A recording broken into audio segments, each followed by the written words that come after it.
Now to that devastating scene in Baltimore where the search goes on for 6 people missing after a massive cargo ship that slammed into the Francis Scott Key Bridge. Yeah, the power of the ship's impact plunged that bridge into the water below, creating some major obstacles in the search. NBC's Jay Gray is there in Baltimore to explain.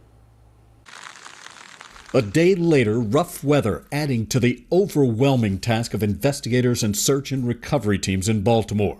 The crash scene, a mess of twisted metal, severed cables, jagged boulders of rock and concrete from the collapse, a dangerous soup of debris, especially in the pitch-black depths of the Patapsco River.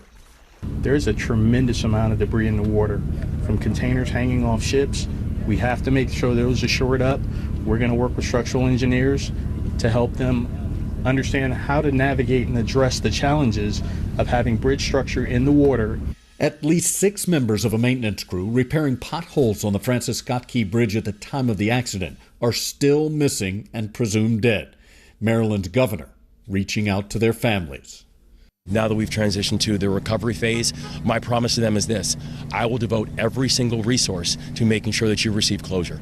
As investigators expand their search to understand how and why the fully loaded container ship slammed into the center support column of the bridge.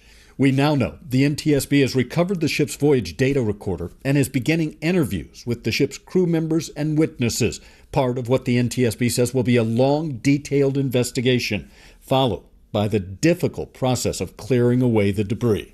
Jay Gray, NBC News, Baltimore.